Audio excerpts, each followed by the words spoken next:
death watch outside Trenton State Prison awaits the execution of Bruno Richard Hauptmann. He has been convicted of kidnapping and murdering this child, the firstborn son of Charles Lindbergh. On the night of April 3rd, 1936, Bruno Hauptmann is put to death.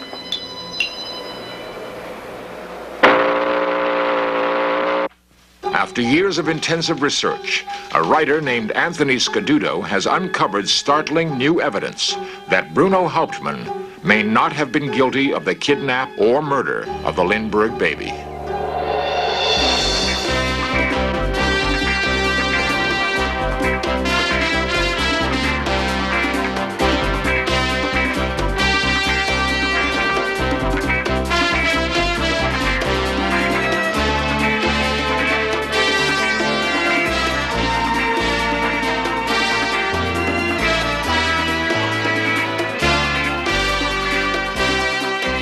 This series presents information based in part on theory and conjecture. The producer's purpose is to suggest some possible explanations, but not necessarily the only ones, to the mysteries we will examine. We are a nation founded in laws, but sometimes our system of justice doesn't live up to its highest ideals. With newly uncovered evidence, we're going to go back more than half a century and carefully re-examine a moment when justice may have faltered. New York is a city with a passion for hailing its heroes, and in 1927, it celebrates a man who, with one courageous act, has captured the imagination of the world. His name is Charles Lindbergh, and he has flown the Atlantic alone. The most famous man of his time, Lindbergh shuns the public eye. As privately as is possible, he courts the beautiful Anne Morrow, daughter of an American ambassador. Soon the couple is married, and in 1930, their first child is born. It is a boy named Charles Augustus Lindbergh, Jr. As the son of a national hero, he is famous and adored, but his life is doomed. On March 1st, 1932, the Lindbergh home is secretly entered through the second-floor nursery window. The sleeping Lindbergh baby is stolen from his crib. A makeshift wooden ladder was used to reach the child, while the Lindberghs were on the floor below. Within hours, the Lindbergh house in Hopewell, New Jersey is crowded with police. A ransom note demands $50,000 for the baby's safe return. Posters describing the 20-month-old baby are quickly circulated throughout the country. New York and New Jersey police are assigned to double shifts in an all-out search for the child. In New York City, first contact is made with the kidnappers by a retired school teacher named John F. Condon. Condon becomes a go-between in the attempt to recover the child. The baby will be returned, I hope, in a short time. We are in contact and nobody is giving up. A month after the kidnapping, Condon and Charles Lindbergh deliver $50,000 to a cemetery in the Bronx. The ransom is accepted, but the Lindbergh baby is not returned.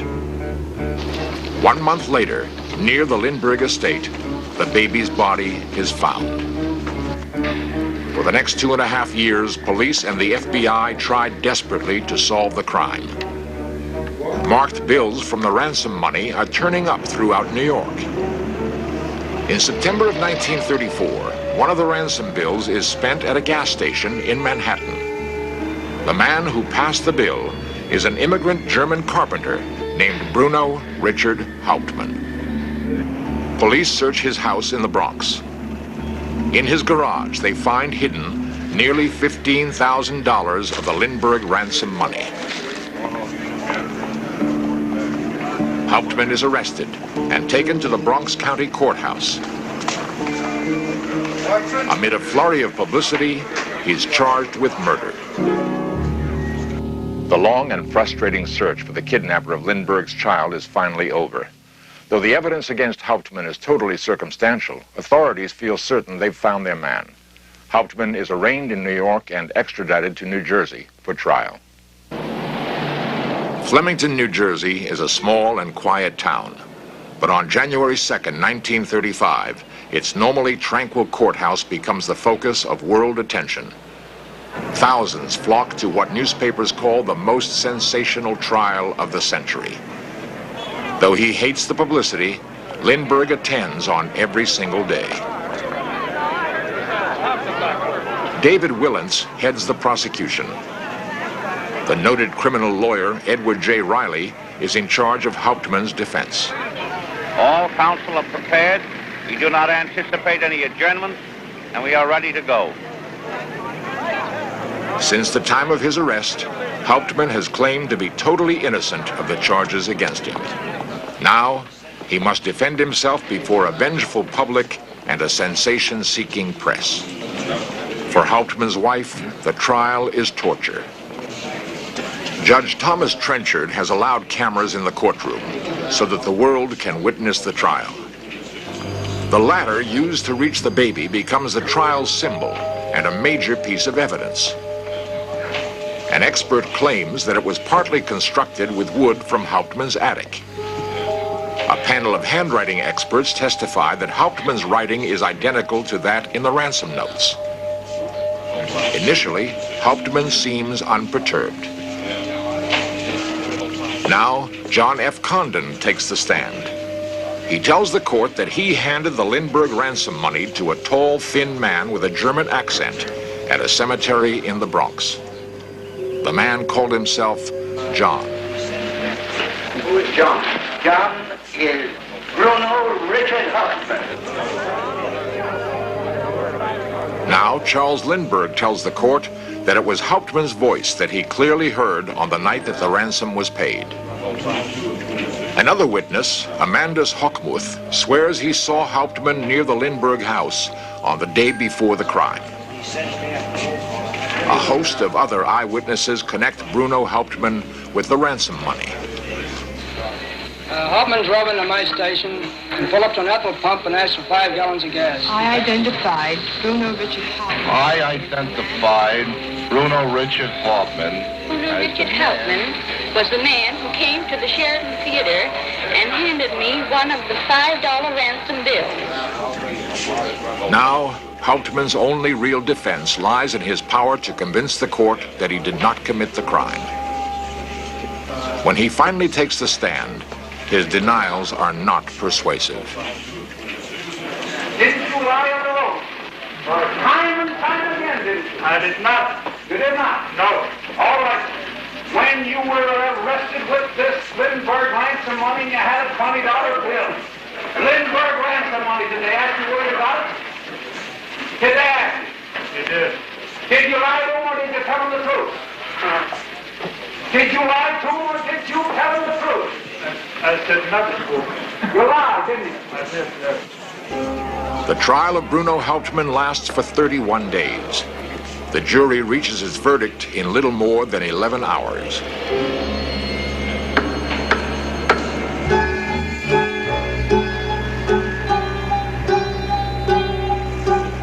As the news of Hauptmann's conviction is flashed around the world, his wife and his attorney make a final public appearance.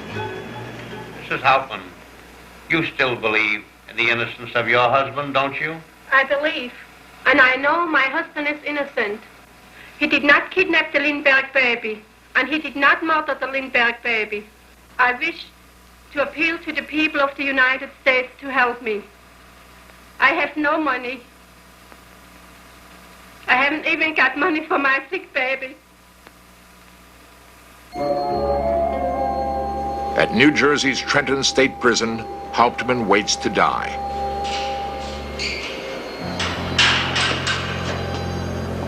On April 3rd, 1936, the sentence is carried out.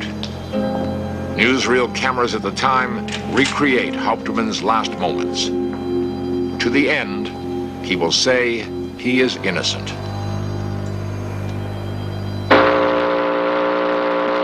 Flash, United Press, Trenton. Hauptmann executed 8:47 1/2. A morbid crowd outside the prison has gathered to watch the hearse leave. In New York City, nearly 40 years after Hauptmann's death, new evidence has come to light. Anthony Scaduto, a writer and a former reporter, has spent more than 3 years investigating the complex details of the Lindbergh kidnapping case. Scaduto's probing research has revealed some startling new facts. Back in 1973, I got a call from a man who had been on the fringes of organized crime for many years. I had been the mafia expert, so-called, for the New York Post. And he said he could prove that Hauptmann was absolutely innocent of the crime of kidnapping and killing the Lindbergh baby. And I began to check into some of his evidence, and I eventually got into the files of the Bronx District Attorney's Office and the New York City Police Department, and I found strong evidence that Hauptmann indeed had been the victim of a frame-up. I found evidence that all the eyewitness testimony had been, the eyewitnesses were either liars or mistaken, that the expert testimony, the expert witnesses, distorted in order to help convict Hauptmann, and that the physical evidence, every piece of physical evidence, was either manufactured by the police or distorted by them to convict Hauptmann. And I feel absolutely certain that Hauptmann was innocent.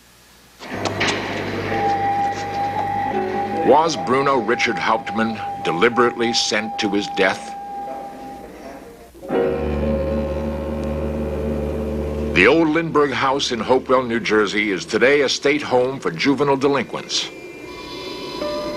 The corner of the second floor was once the Lindbergh's nursery.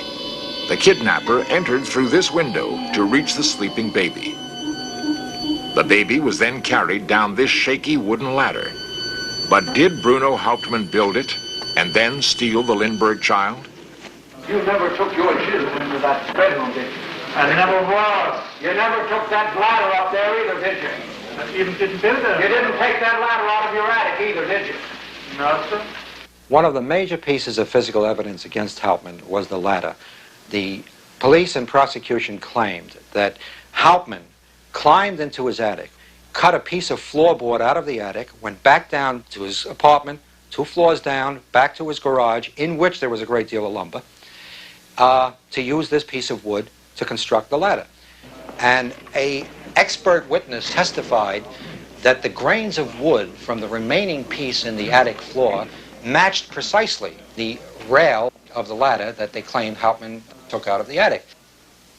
The fact is, you could see very clearly when you put the 2 pieces together that in order to make the grains match, one has to shove one of the pieces up higher in a very unnatural, distorted position. Based on this and other evidence, Scaduto believes that the wood in the ladder may have been tampered with while in the possession of the police. The ladder, however, is only a part of the evidence that Scaduto uncovered. The woods about a mile from the Lindbergh house is the site where the baby's body was found. It was quickly buried in a shallow grave. Scaduto discovered evidence that the body was not the missing child. The body that was found was in such a severe state of decomposition that the family doctor, on looking at the corpse, said, if you gave me $1 million, I could not identify this thing. Lindbergh made the identification solely on the basis of counting the number of teeth. Any child of the same age, generally, millions of children of the same age, would have the same number of teeth. The chances are that that body was not the body of the Lindbergh baby, which means that no murder has been proved, which means that Hauptmann was absolutely wrongly convicted, forgetting all the other evidence. He was wrongly convicted because they could not prove a murder. When police discovered ransom money hidden in Hauptmann's garage, Hauptmann claimed that the cash belonged to a man named Isidore Fish. Fish, he said, was a business partner who had gone to Europe and then died. Hauptmann insisted he discovered the cash in a box Fish had left for safekeeping. The explanation seemed far-fetched and was dubbed the fishy story.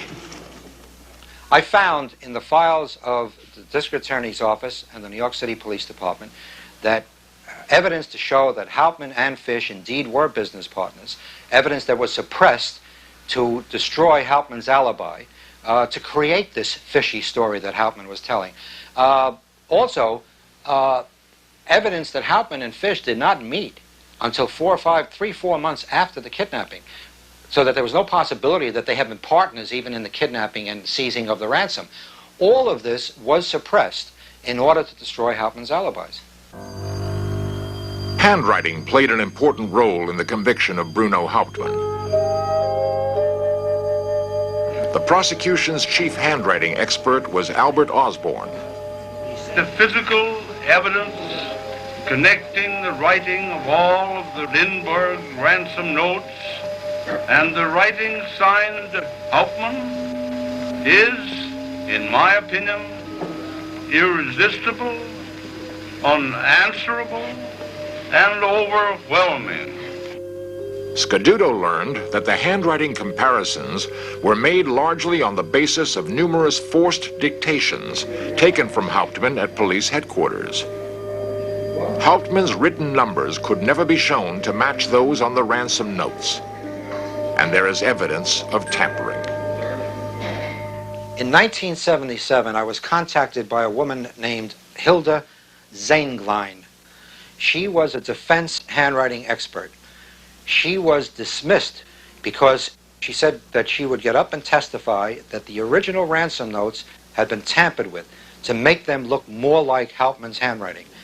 And she sent me an example of what she saw, and what they basically did, she said, was to round off letters in the ransom note so they would look more like Hauptmann's handwriting.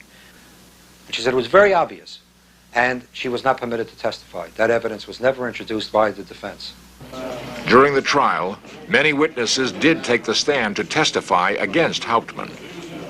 Amandus Hockmuth pointed to Hauptmann as the man he saw driving near the Lindbergh house on the day before the kidnapping. I found documents to show that about 2 months after this event, Amandus Hockmuth applied for welfare in New York City, and it was granted because the welfare agent said, quote, he is almost totally blind, close quote. He could not have identified anyone.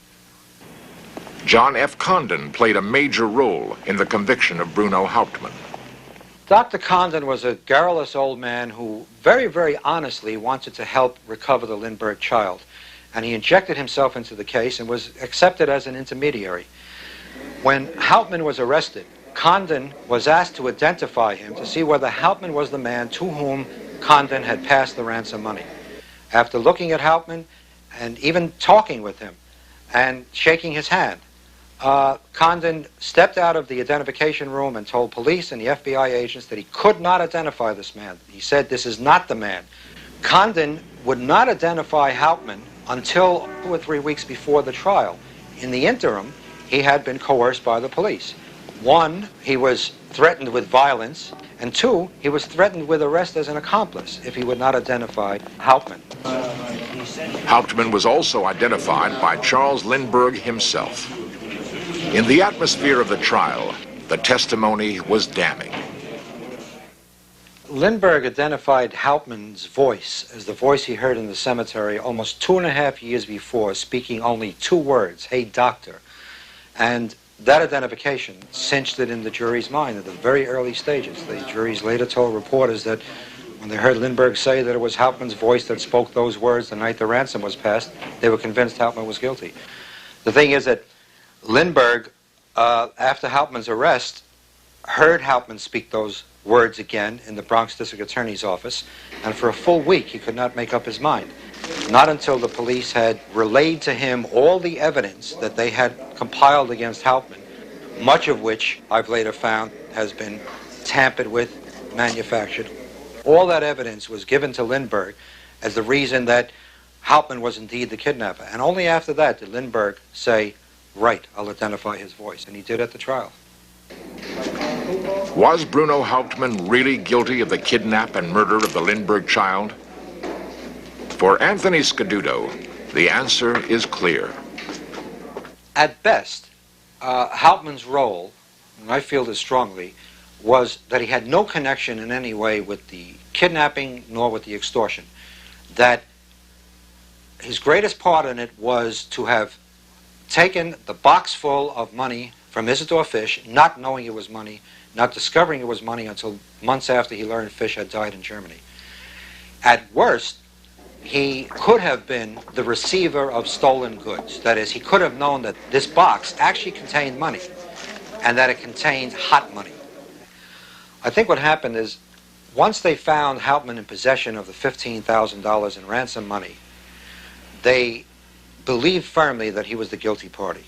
Individually, police officers distorted evidence, even manufactured evidence, and suppressed evidence that would have proved his innocence, because they were so firmly convinced he was guilty.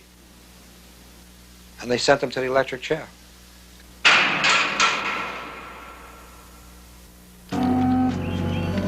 If the Lindbergh baby was not the victim of Bruno Richard Hauptmann, who then kidnapped the child?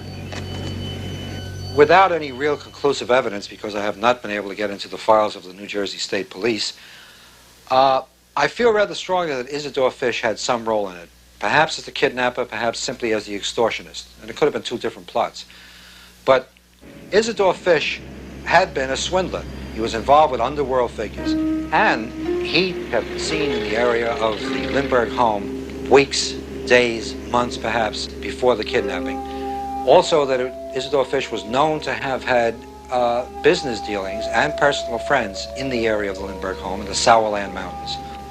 In conclusion, I feel strongly that Isidore Fish, if anyone, had a large hand in the kidnapping and or extortion.